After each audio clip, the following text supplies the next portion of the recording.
Hi guys, welcome back to the channel. My name's Damien. I'm Misty.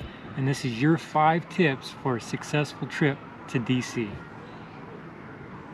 Babe?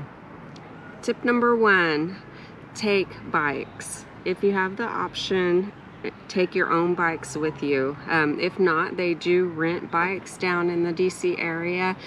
We have heard that a lot of people have problems with them, so I think it's best if you take your bicycles with you if you can.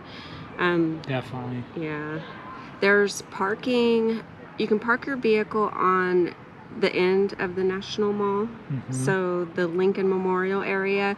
And when we went there, the drive-in was nice, no traffic. We were able to park in the lot. There were hardly any people there. We got our bikes off and we rode through the National Mall area. That parking was only 3 hours. Yeah, the parking was only 3 hours, but it was only $7 to park there. Whereas if you park closer to the museums and in the downtown area, you're going to pay about $17 to $20 for parking. No big trucks, 6 foot and under. Yes, we had a bad experience in the parking garage. Tip 2? Tip 2, go early or on a weekday, preferably both if you can.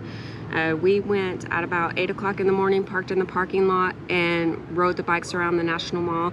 There was nobody there, and we were able to get through the National Mall fairly quickly, and that gave us time to pretty much ride in the whole downtown area, kind of get a feel for the lay of the land, you know, to see what museums were around, where they were at, and there was hardly anybody there. Now on our way out, it was pretty busy. Yeah, at about noon it started getting really busy. There were a lot of people there, so it made it a little bit tougher to ride the bikes. Tip number 3. Book your tours ahead of time. Definitely. There's some few things that we wanted to do and we couldn't do because it was already booked up. Yeah, like the Holocaust Museum, that's a huge one. By the time we got here, I got online and tried to order tickets about a week ahead of time and found out that they were booked out for almost 3 months, so we were not able to do that. There's also some of the museums that require timed entry passes, so that would make it a lot easier for you to get in if you want to go in. And you know, as most of us know, all of the museums that are in the downtown DC area, the Smithsonian's, are free to get in, so you know that they're going to be busy. Yes. We wanted to go see the archives in National Archives, and the line was clear across around the whole building. And if we could get timed entry, we could have went right in. But we were down there already. All the timed entry tickets were booked, so we were not able to get into that one either. Tip number 4. If there are any museums that you want to go to and you're not able to get tickets for them, then go early. All of the Smithsonian museums open at 10 o'clock. I would suggest getting there at about 9:30, and that'll give you plenty of time to be able to see every exhibit that's there without it being overloaded with people. Yeah, because the first one we went to was fine. The second one we went to, it was so busy, you couldn't even enjoy anything. Yeah, the American History Museum, we went at about 9:30, 10 o'clock in the morning. There was hardly anybody there. We walked right in. We were able to spend time at all of the exhibits. We got out of there. So as you know, Smithsonian's are huge museums, so I think it took us about 2 hours to get through the American History Museum. And then, so we were out of there at about noon, and we walked over to the Natural History Museum, and we had to wait in a line outside, and it was just busy. There were so many people in there, shoulder to shoulder. Horrible. We literally didn't see anything. Yeah. Tip number 5.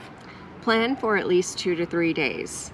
Our suggestion would be for day number 1, you don't really know the DC area, you know, most likely you haven't been there before, so you're going to go down there, you're going to park on the end where there's no people at, you're going to get on your bikes, you're going to ride through the town, you're going to get a feel of where everything's at, and you're just going to enjoy that first day on your bikes, getting to know where everything is, visiting the National Mall. You know, that'll pretty much take you the whole day on the first day.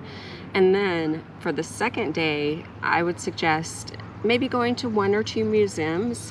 What we did was on the second day we did not take the bikes.